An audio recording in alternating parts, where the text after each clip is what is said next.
안녕하세요. 서정화의 지금고전 고전TV입니다. 오늘의 주제는 부모 자식 사이의 계승하모니 효도 두 번째 시간입니다. 유교의 전통적인 효는 계승 발전시켜야 하는 훌륭한 계승사상이자 가정문화입니다. 요즘 부모 자식 사이 자식이 부모를 봉양하는 조건으로 자녀에게 재산을 증여하는 경우가 있기도 합니다. 그리고 이를 두고 이른바 효도계약이라고 표현하는 경우를 어딘가에서 본 기억이 납니다. 일단 유학사상의 입장에서라면 이는 올바른 표현이 아닙니다.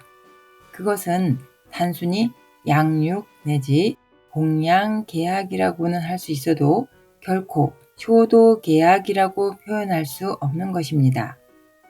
유학에서의 효는 옛사람들은 알고 있었지만 지금의 우리는 대부분 이미 잊어버린 전제 조건이 있는데요. 효도는 자식이 계승할 수 있는 부모님의 어떠한 일이 먼저 있고 나서 논할 수 있는 것이고 또 그것을 자식이 스스로의 소명으로 받아들여 계승하고자 하는 의지가 있는 상태에서 논할 수 있는 것입니다. 옛날에 유학자 부모가 적장자에게 모든 재산을 물려준 것은 그가 유학의 이상을 계승하여 실천하는 일에 소용되는 재정적인 요구가 필요할 것이었기 때문이지 다른 형제를 제치고 자기 혼자서 대표로 호의호식하며 살라고 한 의도가 결코 아니었습니다. 유교의 경학과 예학적 관점에서 효자는 계승자와 동의어입니다. 경학이란 시경, 서경, 주역, 춘추, 예경 등의 고대 경전과 그 안에 담긴 유학사상을 통틀어 말하는 것이고 예학은 그것들 중 예경을 중심으로 그 후대에 이어지고 파생한 여러 의례 관련 서적들과 그 속에 담긴 유학사상을 말하는 것입니다. 우리가 한 번쯤 들어보았음직한 주자가래라는 책은 예학 관련 수많은 서적 중 하나입니다. 어렵다고 여겨지는 그 주자가래가 예학 관련 서적 중 극히 일부일 뿐이니 예학의 방대하고 심오함을 가늠할 수 있겠습니다. 예학상에서 내가 아무리 부모님을 사랑하고 아끼며 극진히 봉양하였더라도 공식적인 자리와 공식 행사에서 남들도 나 자신도 그런 나에게 효자라는 명칭을 쓸 수 없습니다. 그 호칭은 오로지 부모를 계승한 적장자 한 사람에게만 돌아갑니다. 우리는 효자라는 표현을 관념적으로 일상화처럼 사용합니다. 우리 조상들 역시 그래왔을 것입니다. 그러나 그것은 예를 들면 너의 통솔력은 회장님 같아 라고 말할 수 있는 경우일 뿐이지 너는 회장님이야 라고 말할 수 없는 것과도 같습니다. 가문을 대표하며 가문을 통솔한 사람이 죽으면서 자신도 단 한 사람에게 가문의 통솔자로서의 의무와 권리를 물려주는 이와 같은 종법 제도는 오늘날은 완전히 사라졌다 해도 과언이 아닐 것입니다. 이러한 옛사람들과 지금 우리들이 사회문화적 큰 격차는 전통 사상인 유학에 대한 온전한 이해를 어렵게 만드는 요소가 되기도 합니다. 오늘날 종법제도가 없어졌다는 것은 장남이든 그렇지 않든 누구나 공식적인 효자가 될 수 있음을 시사합니다. 그가 부모님의 훌륭함을 계승해서 이어가고자 하는 의지만 있다면 말입니다. 앞에서 예시로서 말했던 드라마 이야기로 다시 돌아가 보겠습니다. 청년의 두 남녀가 스스로의 판단과 결정으로 서로 함께 살기로 동거를 시작했다면 또 그것이 일시적인 불장난으로 가볍게 시작한 것이 아니라 두 사람이 앞으로 자신의 꿈과 이상을 함께 하고자 하는 동반자로서 결정한 것이라면 그렇다면 이들은 이미 부부나 다름없습니다. 언제가 될지는 모르겠지만 이들이 자식을 함께 낳아 키워가면서 삶의 이상을 펼치기 위한 하나됨으로 합친 것이라면 각자의 부모가 단순히 그 상대의 뒷배경이 많이 기울었다는 이유로 불효라는 이름을 대면서 강제로 떨어뜨려서는 안 되는 일이지요. 이는 앞에서 설명드렸듯 부모 자식 사이, 부부 사이, 도덕이나 윤리의 명분으로도 해당되는 것이 없습니다. 부모 자식 사이 윤리는 부자 유친이 있는데요. 자식의 나이가 어릴 경우 특히 더욱 강력하게 적용됩니다. 다시 말씀드린다면 부자 유친은 가정 내 훈육자이자 양육자로서의 부모와 성장하는 어린 자식은 가까이서 살펴주고 보호받는 상호 친함의 관계에 있어야 한다는 의미입니다. 문자 뜻에서 친자는 가까이 하며 사랑하는 인륜 관계를 말합니다.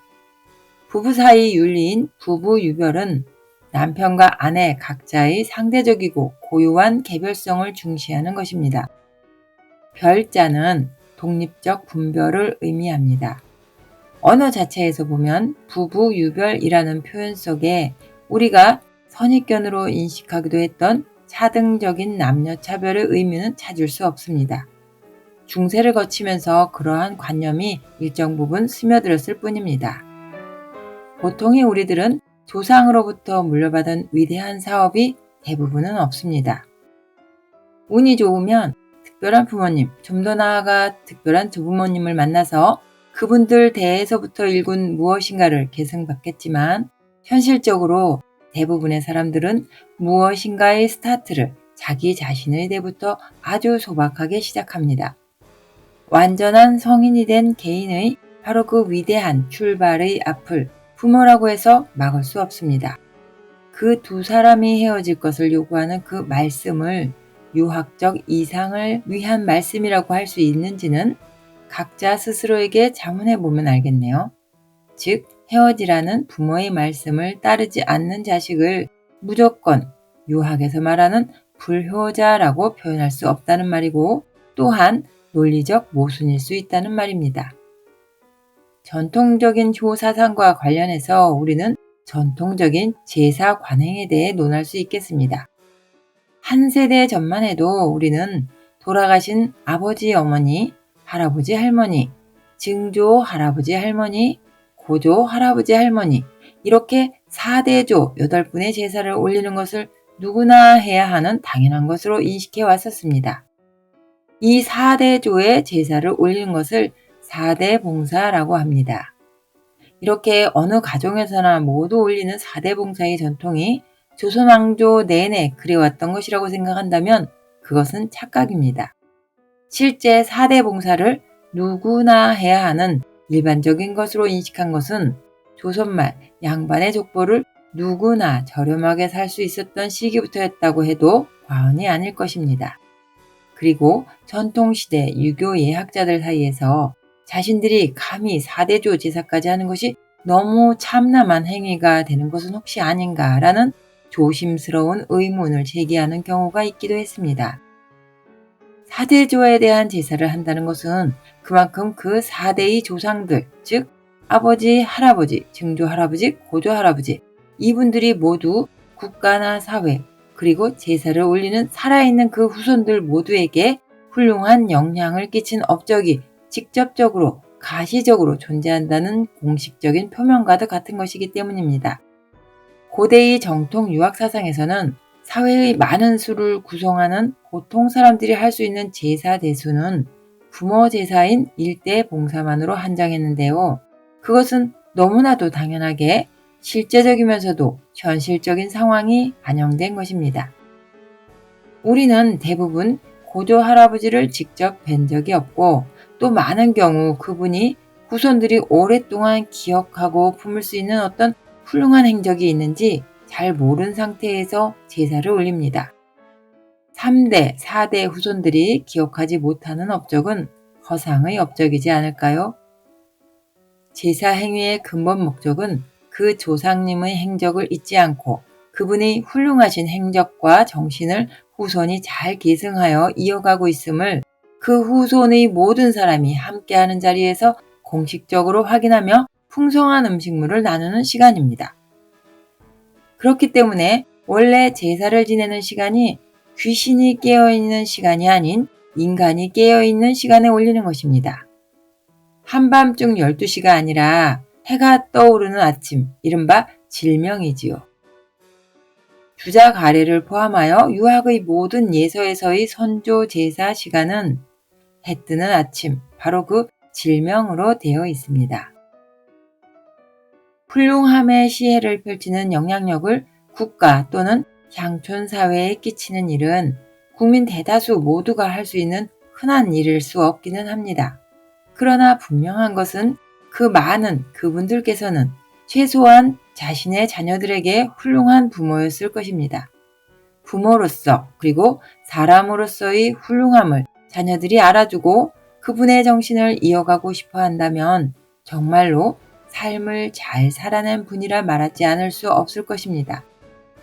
사실 그 누구도 아닌 자신의 자녀들에게 인정받는 이러한 경지야말로 결코 쉽게 이룰 수 있는 일이 아닐 것입니다. 부모와 자녀 모두를 성장시키는 사상인 효 사상은 효의 바로 이러한 특성 때문에 지금의 우리에게도 소중한 정신적 자산이 될 수 있다고 생각합니다. 여러분들의 생각은 어떻습니까? 이상 마치겠습니다. 감사합니다.